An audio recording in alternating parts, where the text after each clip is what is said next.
The space around planet Kepler 442b looked like a battlefield from the worst nightmare. Two massive fleets hung in the black void, their ships stretching as far as the eye could see. On one side were the Vorthan Empire ships, dark metal beasts with sharp edges and glowing red weapon ports. On the other side were the crystalline collective vessels, looking like giant floating gems that caught and bent the light from the nearby. Star, Admiral Zexthara, stood on the bridge of her flagship, the Crimson Talon. She was tall and thin like all Vorthans, with gray skin and 4 arms that moved with deadly grace. Her large black eyes watched the battle displays with cold calculation.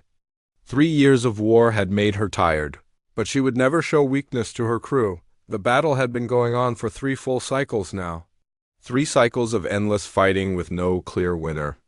Both fleets were stuck, neither able to push forward and claim victory.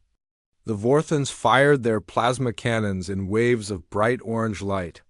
The crystalline ships responded with beams of pure energy that cut through space like silver knives.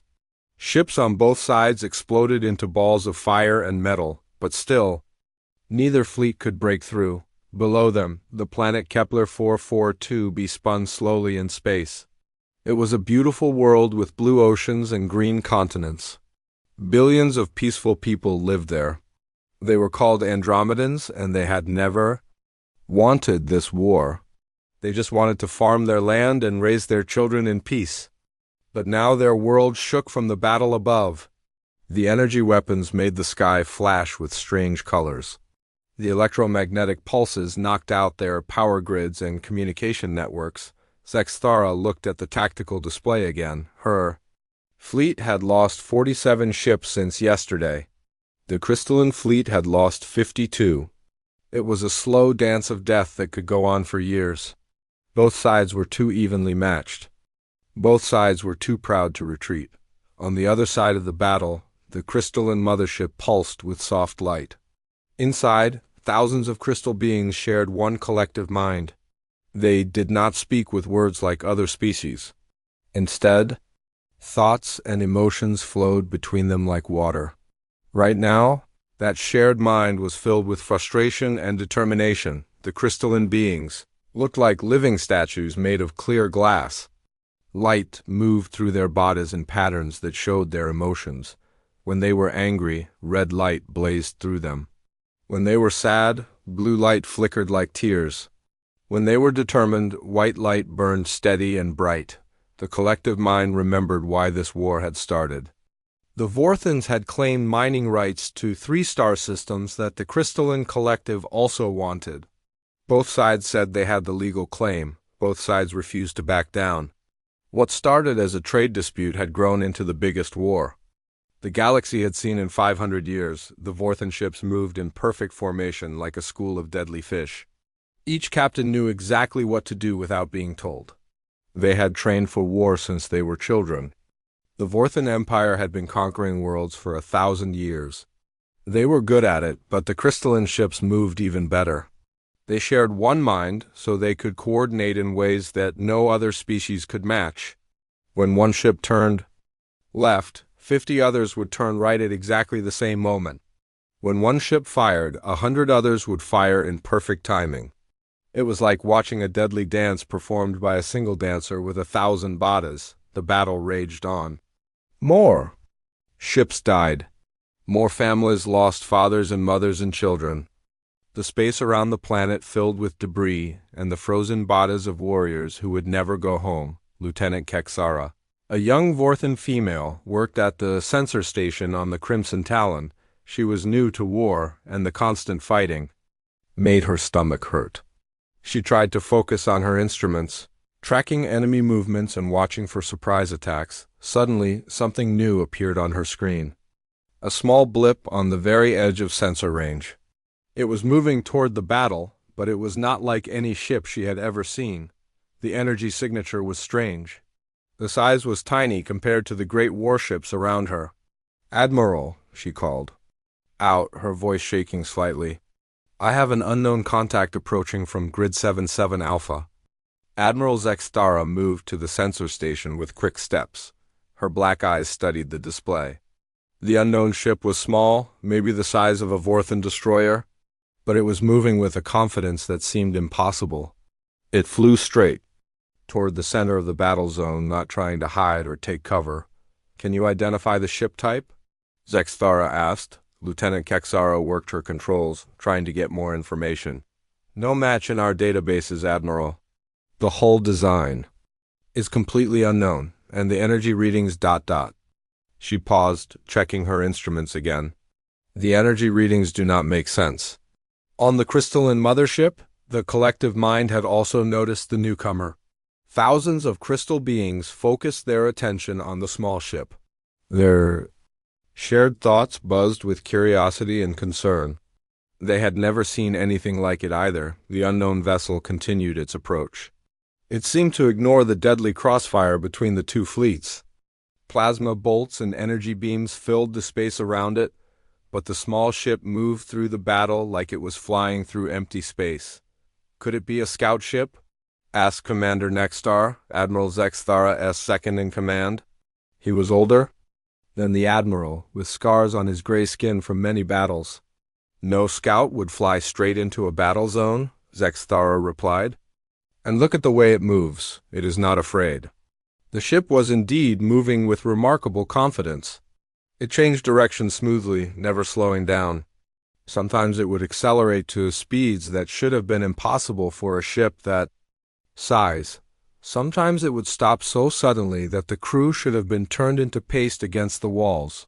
Both fleets began to notice the newcomer. Weapons that had been aimed at each other started to track the unknown vessel. But neither side fired yet. They wanted to know what it was first. The small ship reached the edge of the main battle zone. Here, the space was thick with energy weapons fire. Ships exploded every few seconds. Any normal vessel would have been destroyed in moments. But the unknown ship kept flying, weaving between the deadly beams like it could see the future. Lieutenant Kexara watched her sensors with growing amazement. "Admiral, the ship is not taking any evasive action. It is flying in a straight line toward the center of the battle." "That is impossible," Commander Nexstar said. "Nothing can survive in that crossfire." But the small ship was surviving. More than that, it seemed to be completely unaffected by the weapons fire around it. Energy beams that should have cut it in half passed right through its shields like they were nothing. Plasma bolts that should have melted its hull seemed to bounce off like raindrops. The crystalline collective mind was also puzzled. They sent a focused thought probe toward the unknown ship, trying to read the minds of whoever was inside. But their probe hit something they had never encountered before. It was like trying to see through a wall made of solid darkness. Admiral Zexthara felt a cold chill run down her spine. In 40 years of warfare, she had never seen anything like this. The unknown ship was now less than 1,000 kilometers from her flagship. She could see it clearly on the main screen. It was sleek and angular, with smooth curves that seemed to flow like water. The hull was a dark metal that seemed to absorb light instead of reflecting it. "Admiral," Lieutenant Kexara said, her voice now tight with fear. "The ship is broadcasting on all frequencies." "Put it through," Zexthara ordered. The bridge fell silent as they waited to hear from the mysterious vessel. Static filled the air for a moment, then a clear voice came through the speakers. It was speaking in perfect Galactic standard, but there was something about the accent that seemed strange. "This is Captain Sarah Chun of the Earth vessel Defiance," the voice said. It was calm and steady, like someone ordering food at a restaurant. "You have 30 seconds to withdraw from this system before we consider you hostile." For a moment, nobody on the Vorthan flagship could speak. Earth? The primitive little world on the edge of the galaxy? The species that had only learned to travel faster than light a few decades ago? Admiral Zexthara's mandibles clicked together in what Vorthans called laughter. It was a sound like breaking glass. Around the bridge, other officers began to laugh as well. The idea was so ridiculous that it seemed like a joke.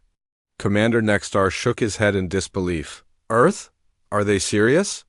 Their entire fleet could not defeat one of our destroyers." On the crystalline mothership, the collective mind pulsed with what could only be called amusement.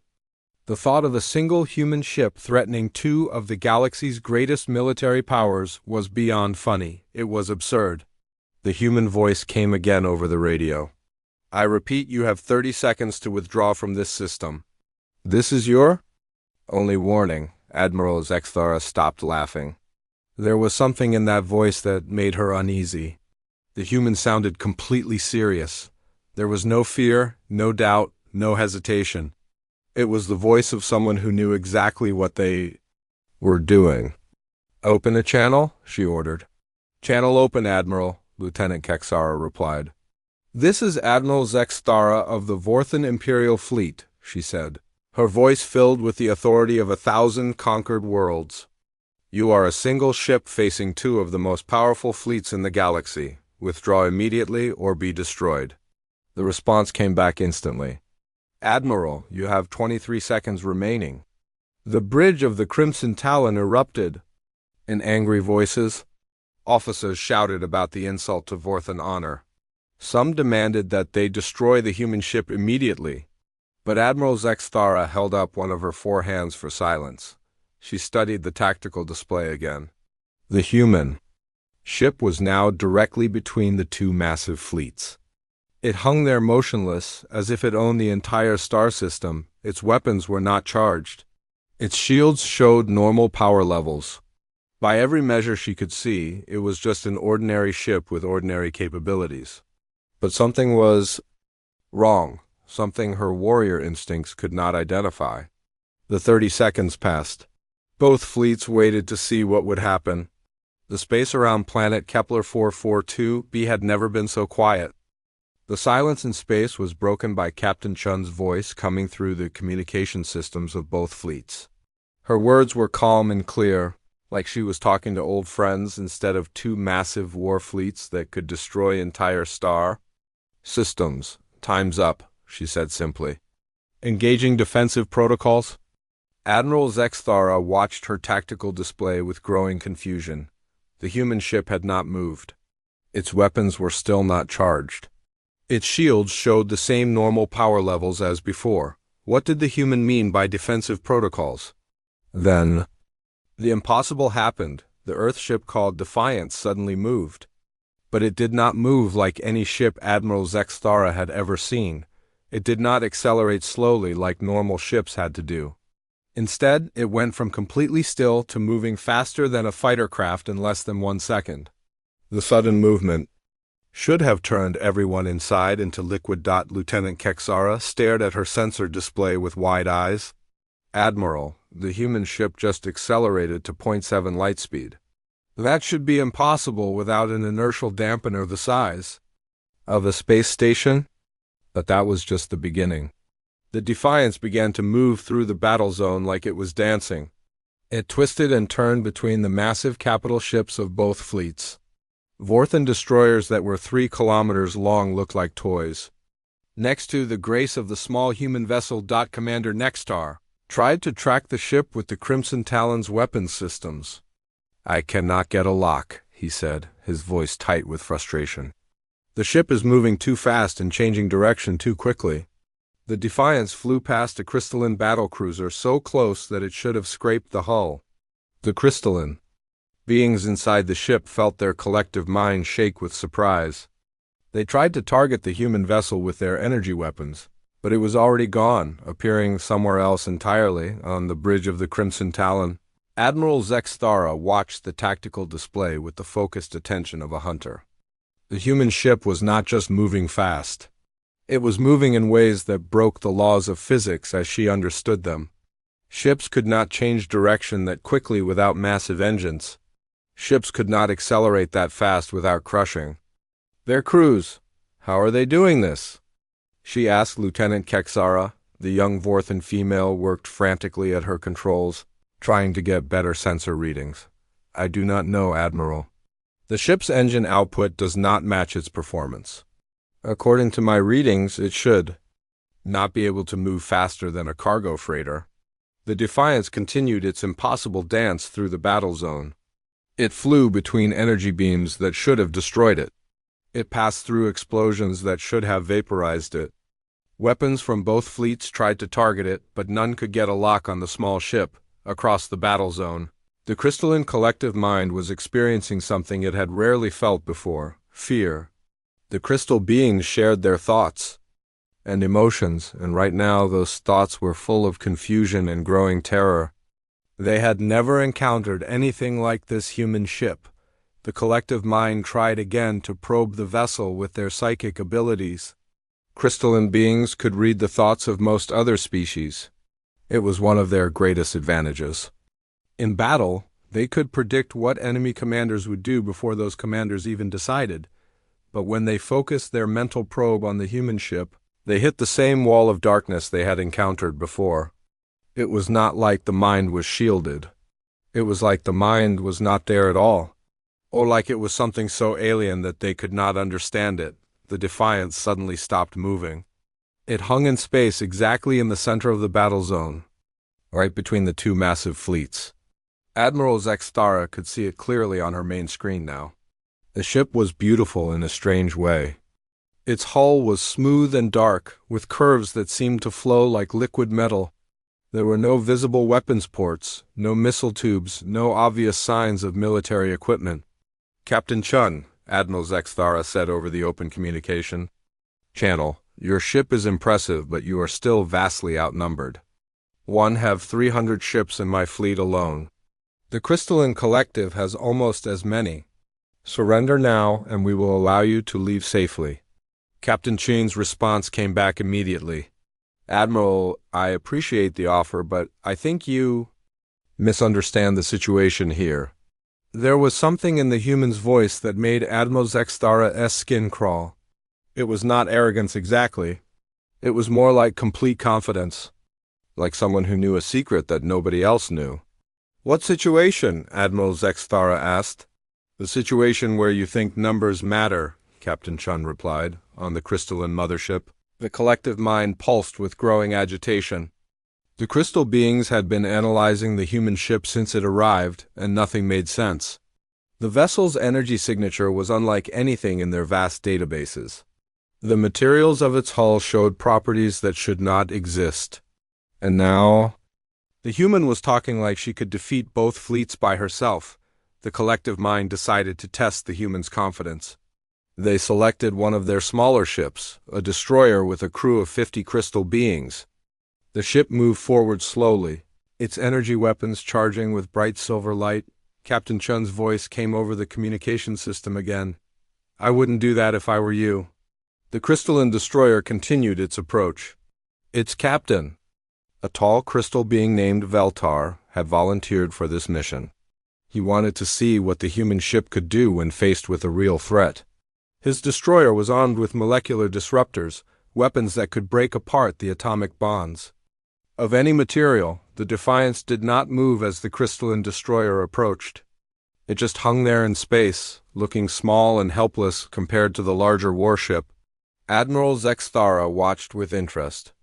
Maybe this would finally reveal what the humans were really capable of. The crystalline destroyer fired first. A beam of silver energy lanced out toward the human ship. It was a test shot aimed at the Defiance's engines rather than its crew compartment. The crystal beings did not want to kill unnecessarily. They just wanted to disable the strange vessel and examine it. The energy beam hit the Defiance's shields and did absolutely nothing. Captain Veltar stared at his weapons display in confusion. The molecular disruptor was one of the most powerful weapons in the galaxy. It should have cut through the human ship's shields like they were made of paper. Instead, the shields had absorbed the energy completely, without even flickering. He fired again, this time with full power. The silver beam was so bright it lit up the space around both ships. When it hit the Defiance's shields, there was a brief flash of light. Then nothing. The human ship continued to float peacefully in space, completely undamaged. Admiral Zextara felt a cold fear growing in her chest. She had seen molecular disruptors in action before. They could cut through the hull of a battleship in seconds. The fact that they had no effect on the human ship meant that the Defiance had technology far beyond anything she had ever encountered. Captain Chun's voice came over the communication system one more time.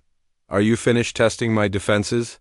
she asked politely. The crystalline destroyer stopped firing. Captain Veltar reported back to the collective mind that his weapons had no effect.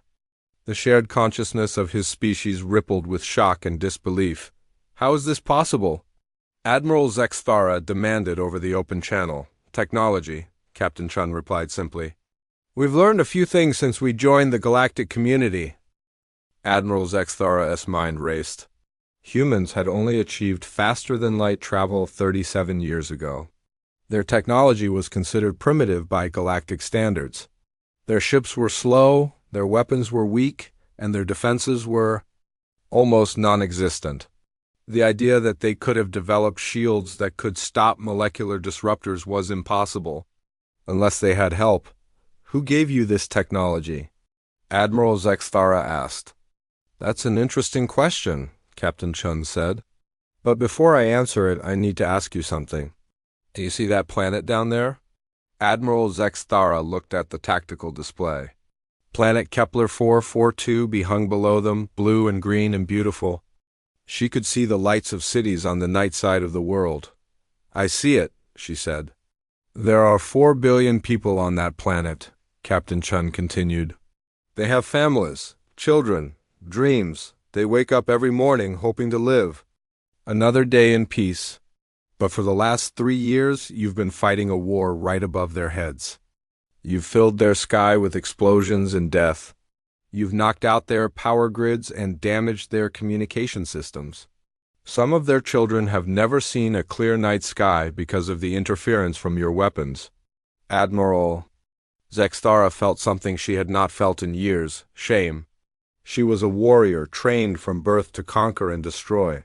She had never thought much about the innocent people who might be affected by her battles. War has casualties, she said, but her voice lacked conviction. Not anymore, Captain Chun replied. Today, this war ends. The collective mind of the crystalline beings pulsed with sudden alarm. They could sense something changing in the space around them. The human ship was still not moving, still showed no obvious weapons charging, but there was something different in the energy readings. Lieutenant Kexara studied her sensor display with growing confusion. Admiral, I am detecting some kind of energy buildup around the human ship, but I cannot identify the source.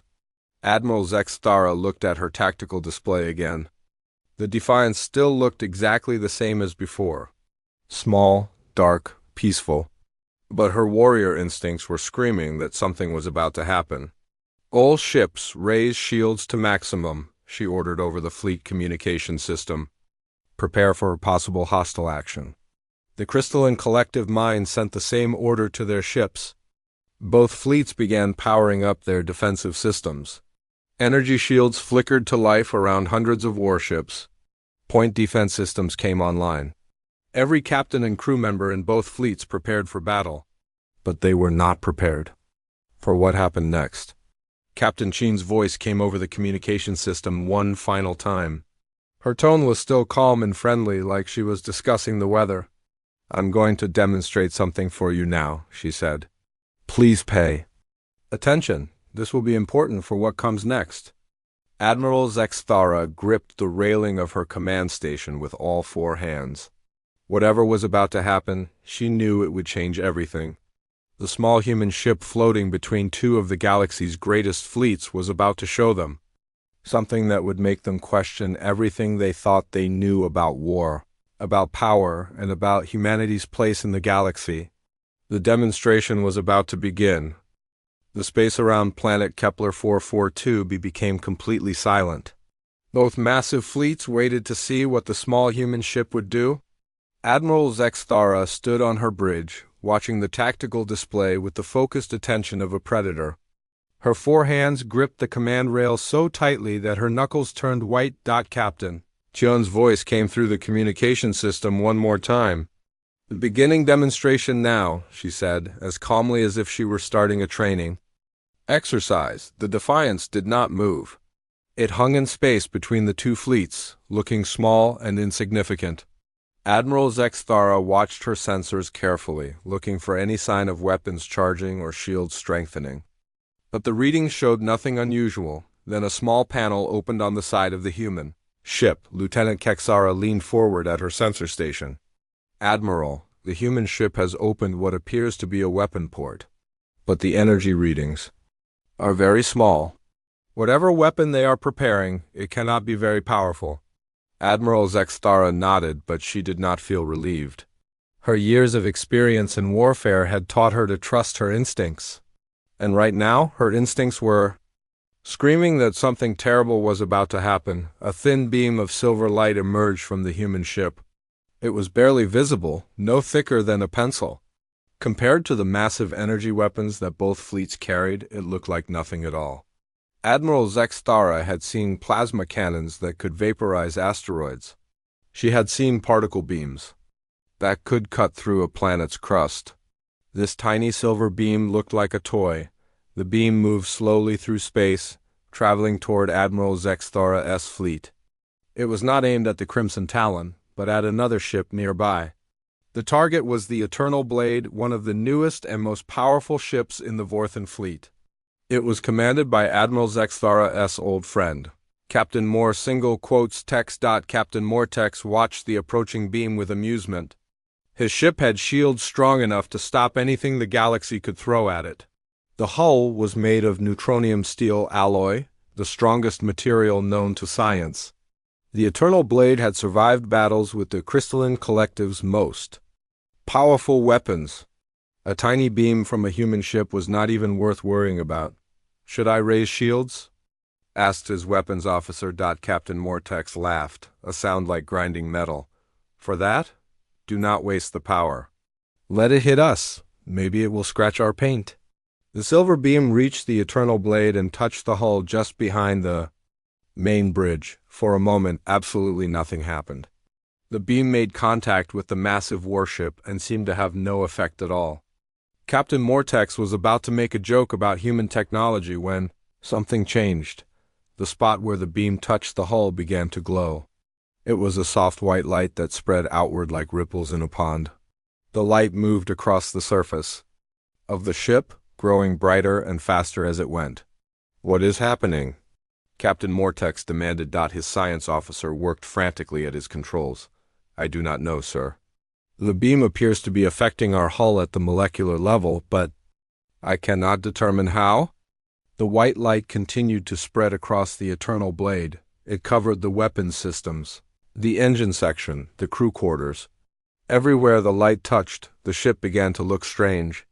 The solid metal hull became transparent, like it was made of glass. Captain Mortex tried to call for help, but his communication system was dead.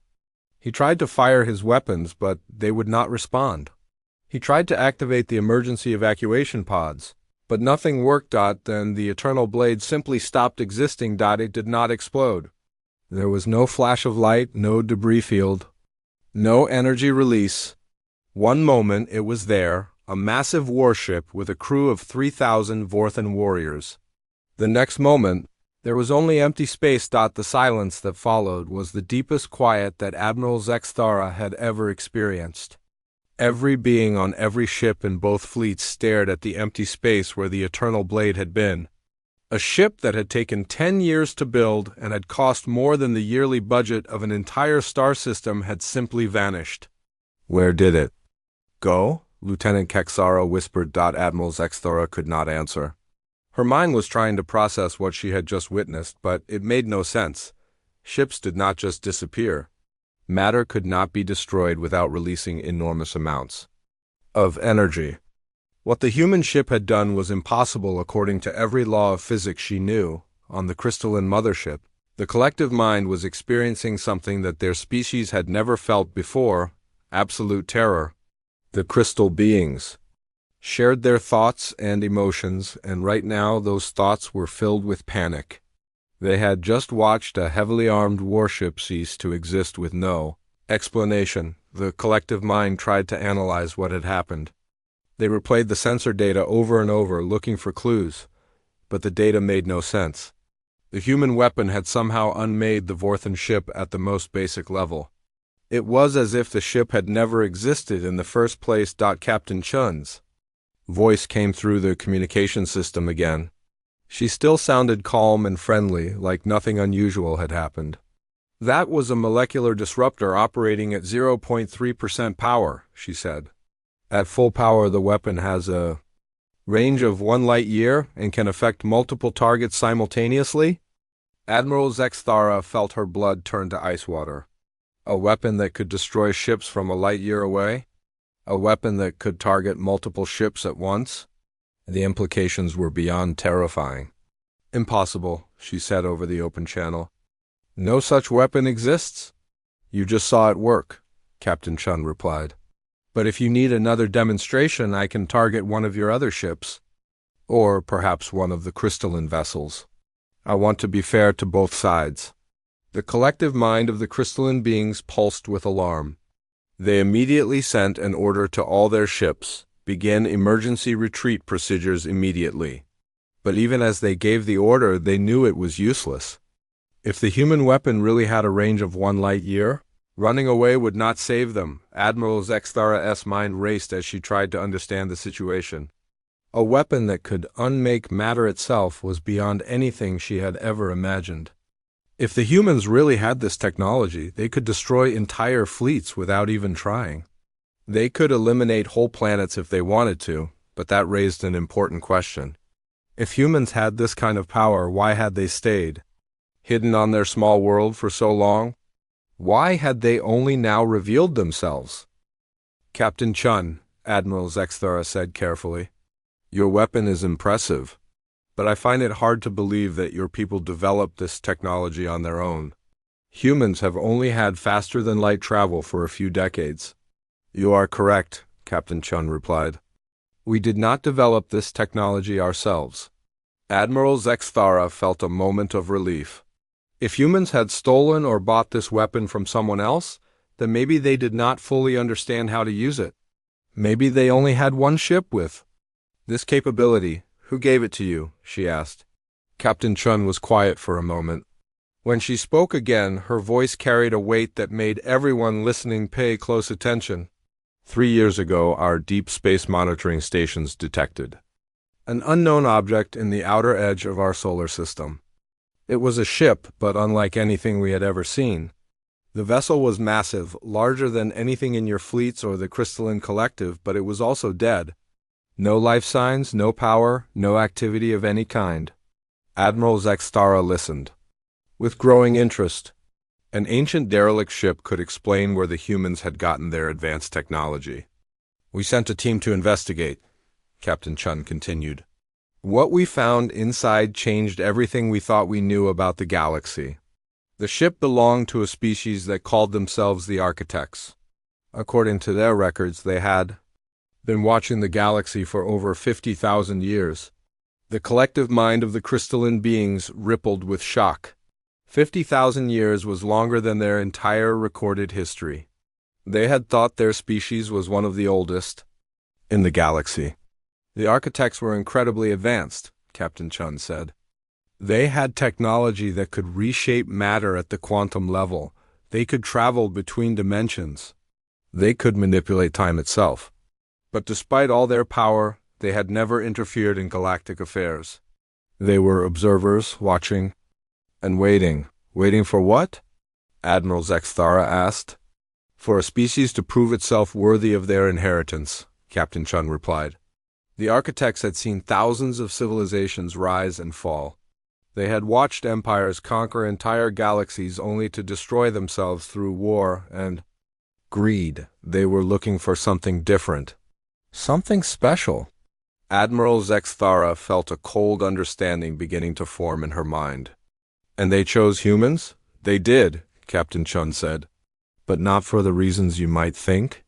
It was not because we were the strongest or the smartest or the most advanced. We were chosen because we had done something that no other species in their records had ever accomplished. What was that?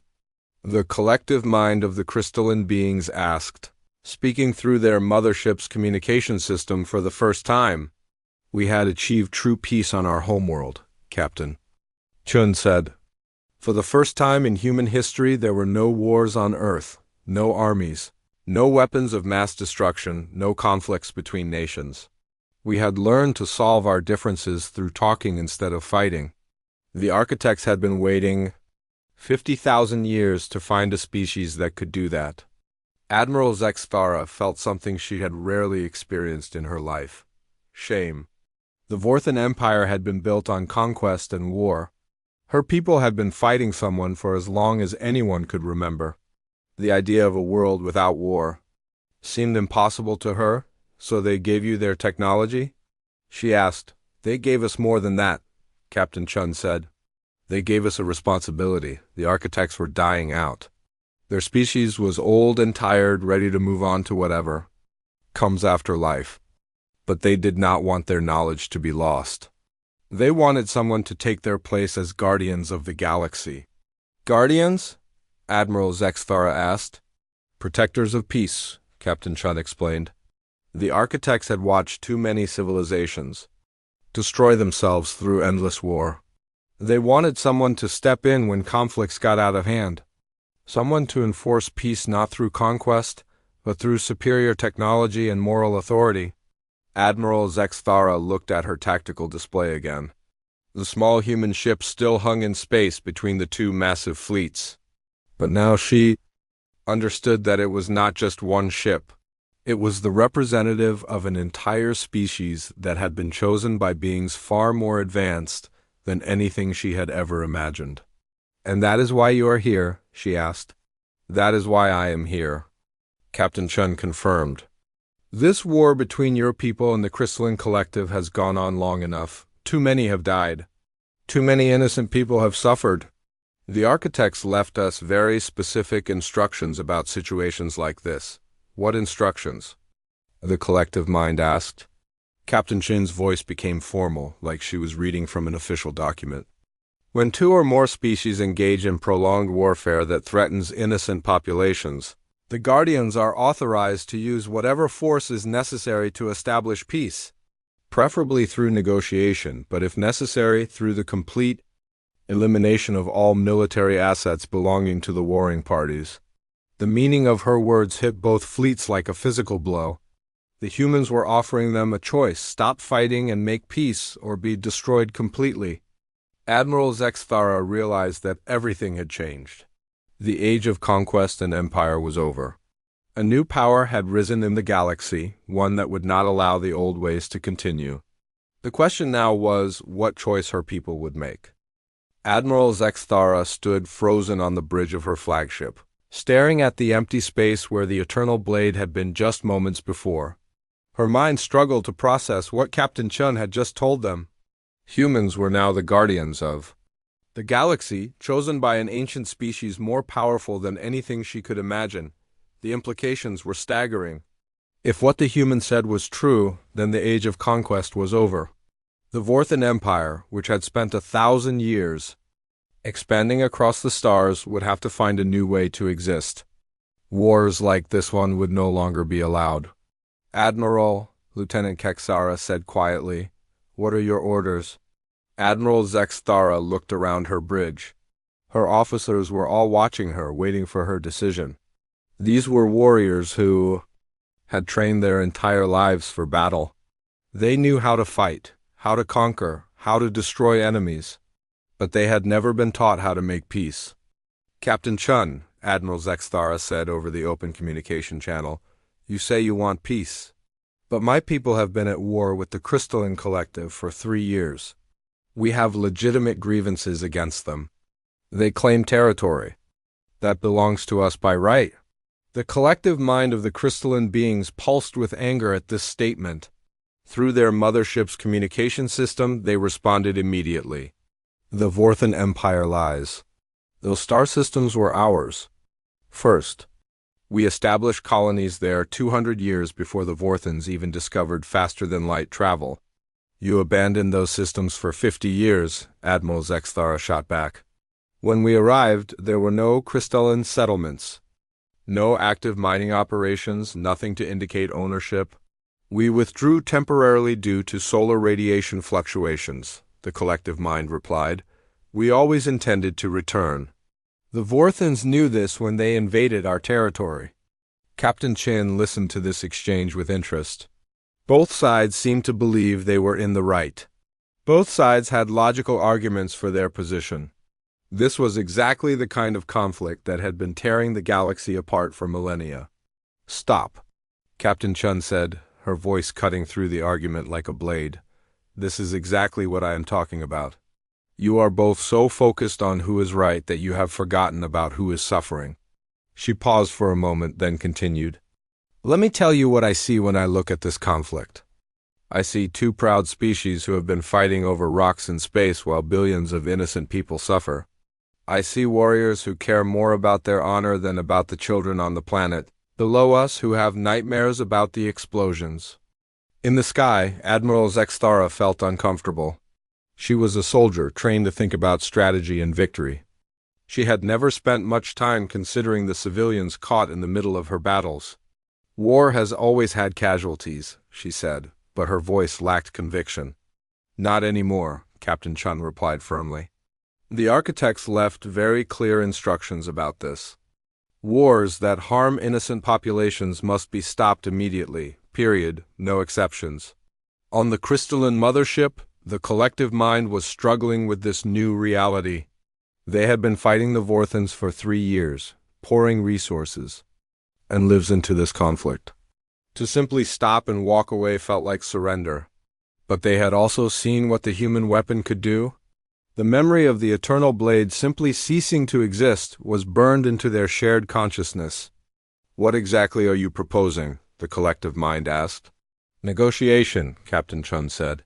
"Both fleets will withdraw to a safe distance from the planet.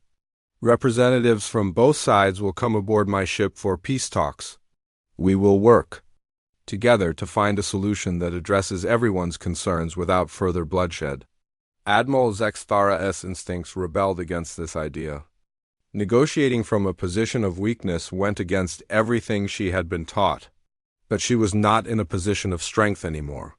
The human ship had demonstrated technology that could destroy her entire fleet without breaking a sweat. "And, if we refuse?" she asked. Captain Chun's response was immediate and chilling. "Then I will carry out the architect's secondary protocol. I will disable every military vessel in both fleets and force you to negotiate." "Disable how?" Admiral Zexthara asked, though she suspected she already knew the answer. "The same way I dealt with the Eternal Blade," Captain Chun said calmly. "Except I will target your weapons and engines instead of your entire ships. You will be left floating helplessly in space until you agree to talk." The bridge of the Crimson Talon fell silent. Admiral Zexthara could see the fear in her officer's eyes. Being left defenseless in space was a fate worse than death for a warrior. They would be completely at the mercy of their enemies, unable to fight back or protect themselves. Commander Nexstar leaned close to Admiral Zexthara and whispered, "Admiral, perhaps we should consider the humans' offer. If their technology is as advanced as they claim, we have no choice but to cooperate." Admiral Zexthara nodded slowly. Her tactical mind was already analyzing the situation. She had 3 options: fight and be destroyed, run and probably be destroyed. Anyway, or negotiate and possibly find a way to salvage something from this disaster. "Very well," she said over the communication channel. "The Vorthan Empire agrees to your terms? We will withdraw our fleet and send a representative for negotiations." The collective mind of the crystalline beings was also considering their options. They had come to the same conclusion as Admiral Zexthara. Fighting was useless against a weapon that could unmake matter itself. Running was pointless if the weapon had a range of 1 light year. Negotiation was their only realistic choice. The crystalline collective also agrees, they said through their mothership's communication system. Captain Chun's voice carried a note of satisfaction. "Excellent. Both fleets will withdraw to a distance of 1 million kilometers from the planet. Admiral Zexthara, you will select 1 representative to speak for the Vorthan Empire. The crystalline collective will select 1 representative to speak for their people. Both representatives will board my ship in 2 hours for the beginning of peace negotiations." Admiral Zexthara watched her tactical display as both fleets began to move away from the planet. The retreat was orderly but tense.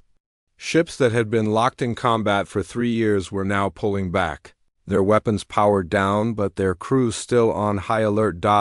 As the fleets withdrew, something interesting began to happen on the planet below. The electromagnetic interference from the space battle started to fade away. Communication networks came back online, power grids stabilized. For the first time in 3 years, the people of Kepler 442b could look up at the night sky and see stars instead of weapon fire. News of the ceasefire spread across the planet within hours. In cities and towns around the world, people came out of their homes to stare up at the sky. Many of them had children who had never seen a clear night sky. Parents pointed out constellations and told stories about the stars, things they had not been able to do for years. On the space station orbiting the planet, Dr. Elena Vasquez watched the retreating fleets through the observation deck windows. She was an Andromedan scientist who had been trapped on the station since the war began. Her research into the planet's unique ecosystem had been put on hold while the battle raged overhead. "Is it really over?" asked her assistant, a young Andromedan named Korel. Dr. Vasquez shook her head. "I do not know. But this is the first time in 3 years that we can see the stars clearly. Maybe there is hope." Back on the Defiance, Captain Chun was preparing for the most important negotiation of her career. She had studied the files that the architects left behind, learning about the history of galactic conflicts and the patterns that led to endless wars. She understood that this moment was crucial. If she could help the Vorthons and crystalline beings find a peaceful solution, it would set a precedent for the entire galaxy. But she also knew that both species had legitimate concerns. The Vorthons needed resources to support their growing population. The crystalline collective needed territory for their expanding hive minds. Simply telling them to stop fighting would not solve the underlying problems that had started this war. Captain Chin walked through her ship, checking the preparation for the peace talks. The Defiance was much larger inside than it appeared from the outside. The architects had built it using dimensional folding technology that created more space within the hull than should have been physically possible. She stopped at the negotiation chamber, a circular room with a large table made of some kind of crystal that seemed to glow with its own inner light. The architects had designed this room specifically for peace talks. The crystal table had properties that help reduce aggression and promote clear thinking in most species. "Computer," Captain Chun said aloud, "display the personnel files for Admiral Zextara and the primary consciousness of the crystalline collective." Holographic displays appeared in the air around her, showing detailed information about both leaders. Admiral Zextara was a career military officer who had risen through the ranks through skill and determination. She had a reputation for being tough but fair, and she genuinely cared about the welfare of her troops. The crystalline collective was more complicated. They were not led by individuals but by a shared consciousness that made decisions through consensus.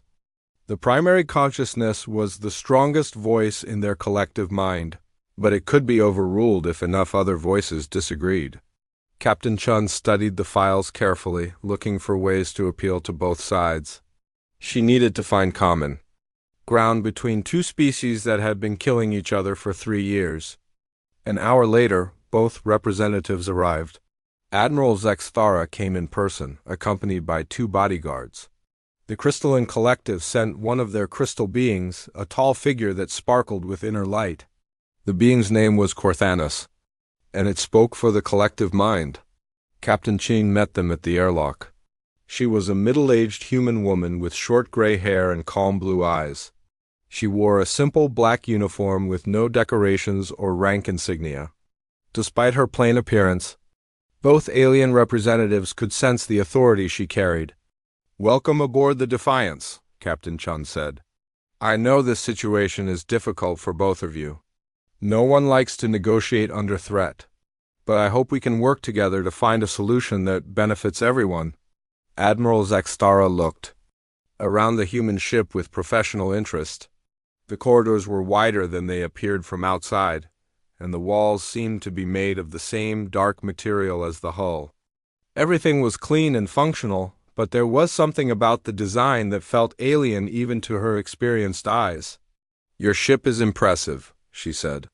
"The dimensional technology is beyond anything we have seen." The architects were very advanced, Captain Chun agreed. They left us many gifts. But the greatest gift was not technology, it was wisdom. They taught us that power without responsibility leads to destruction. Corthanus spoke for the first time, its voice like the sound of wind chimes.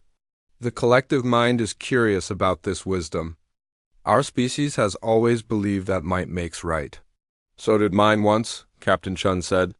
"We spent thousands of years fighting wars over territory, resources, and ideology. We nearly destroyed ourselves several times. It was only when we learned to talk instead of fight that we truly became strong." She led them to the negotiation chamber. Both representatives stopped when they saw the crystal table. Admiral Zexthara felt some of the anger and frustration she had been carrying drain away. Corthanus felt the collective mind becoming calmer and more focused. "Please sit," Captain Chun said. "Let us begin." The negotiation chamber aboard the Defiance was unlike anything Admiral Zexthara or Corthanus had ever experienced. The crystal table seemed to pulse with a gentle light that made both representatives feel calmer than they had in years. Captain Chun sat at the head of the table, her hands folded peacefully in front of her. "Before we begin," Captain Chun said, "I want both of you to understand something important. I am not here to judge who is right or wrong. I am not here to punish anyone or take sides. I am here to help you find a solution that works for everyone." Admiral Zexthara shifted uncomfortably in her chair. She was used to negotiations where both sides tried to gain advantage over the other. This felt different, and she was not sure how to respond. "The Vorthan Empire has legitimate claims to those star systems," she said, her voice still carrying the authority of command. "We invested significant resources in establishing colonies and mining operations." Corthanus spoke for the collective mind, its voice like crystal wind chimes. "The crystalline collective disagrees. Those systems belonged to us long before the Vorthans arrived. We have ancient records proving our claim." Captain Chun nodded to both of them. "I have reviewed the evidence from both sides. Your claims are both valid according to different interpretations of galactic law. But that is not the real problem." "Here, what do you mean?" Admiral Zexthara asked. "The real problem is that you are both thinking too small," Captain Chun said. "You are fighting over 3 star systems when there are millions of unclaimed systems in the galaxy. You are spilling blood over mining rights when there are asteroids floating in space that contain more resources than entire planets." She touched a control on the table, and a holographic display appeared in the air above them. It showed a 3-dimensional map of the local galactic region, with thousands of star systems marked in different colors. "The red systems are claimed by the Vorthan Empire," Captain Chun explained. "The blue systems belong to the crystalline collective. The green systems are controlled by other species. But look at all the yellow systems. Those are unclaimed, unexplored star systems that contain more resources than both your civilizations could use in 1,000 years. Admiral Zexthara stared at the display with growing amazement. She had been so focused on the 3 disputed systems that she had never considered how many unclaimed territories were available. The yellow dots seemed to fill the entire display. Why fight over 3 systems when you could peacefully expand into hundreds? Captain Chun asked. Corthanus spoke for the collective mind. "The crystalline collective has considered expansion into unclaimed territory. But exploration is expensive and dangerous. It is easier to take systems that are already developed." "Easier but not better," Captain Chun said. "When you take something from someone else, you create an enemy. When you build something yourself, you create a future." Admiral Zexthara was beginning to see the logic in Captain Chun's words. The Vorthan Empire had spent enormous resources fighting this war. Those same resources could have been used to explore and develop new territories. "But what about the 3 systems we are fighting over?" she asked. "Who gets them?" Captain Chun smiled. That is where things get interesting. I have a proposal that might benefit both of your species more than simply dividing up the territory. She touched another control, and the holographic display changed to show detailed information about the 3 disputed star systems. Each system contained planets with different types of resources and different environmental conditions. System Alpha 7 has 3 planets rich in rare minerals that the Vorthan Empire needs for their technology, Captain Chun said, but it also has gas giants that contain the specific types of energy crystals that the Crystalline Collective requires for their hive mind expansion. She pointed to another system. System Beta 9 has harsh desert worlds that would be perfect for Vorthan military training bases, but it also has asteroid fields that could provide the Crystalline Collective with the silicon-based materials they need for reproduction. Admiral Zexthara leaned forward with interest. You are suggesting that we share the systems? I am suggesting something much better than sharing, Captain Chun said. I'm suggesting partnership. The word hung in the air like a physical presence. Partnership between the Vorthan Empire and the Crystalline Collective seemed impossible after 3 years of bitter warfare. Explain, Cortana said. Speaking for the collective mind. Captain Chun stood up and walked around the table as she spoke. Your 2 species have complementary strengths and needs. The Vorthans are excellent at military organization, engineering, and individual initiative. The crystalline beings are masters of coordination, long-term planning, and resource management.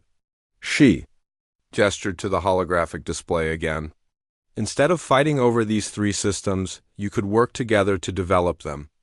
Vorthan engineers could design the mining equipment and planetary installations. Crystalline coordination could manage the complex logistics of multi-world operations. Both species would benefit far more than either could achieve alone. Admiral Zexthara felt her warrior instincts rebelling against the idea. Vorthans had been taught that other species were either allies or enemies. The concept of true partnership with a former enemy was difficult to accept.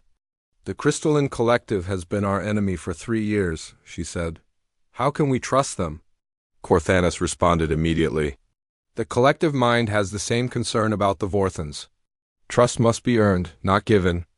Captain Chun nodded. You are both right. Trust cannot be built overnight. That is why I am proposing a gradual process with built-in safeguards.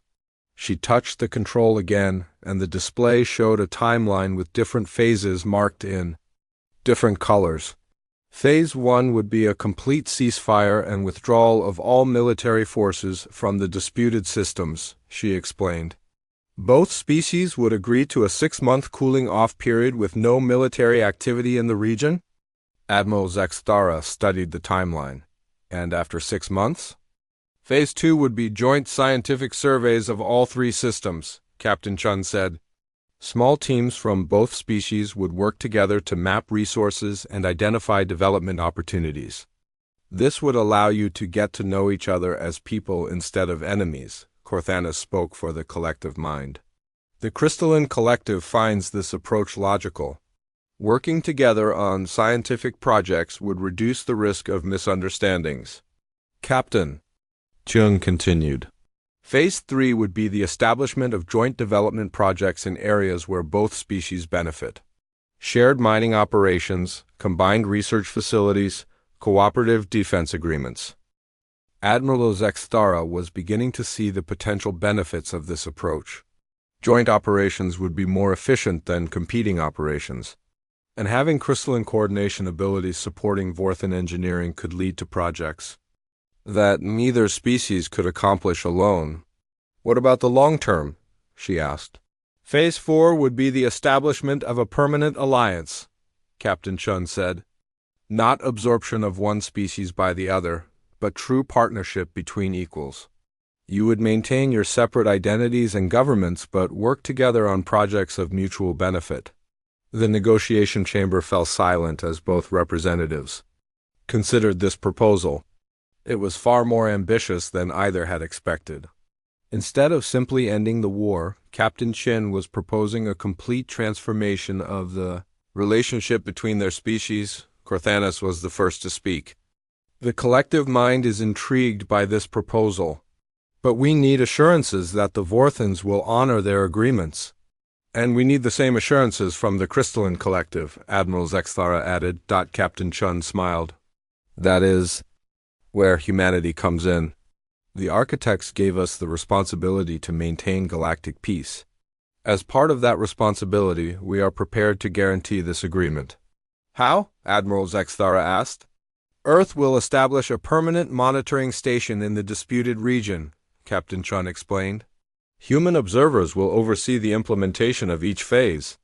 If either side violates the agreement, we will intervene to restore the peace. Admiral. Zexthara felt a chill at the memory of what had happened to the Eternal Blade. Human intervention would be swift and decisive. And if both sides honor the agreement? She asked.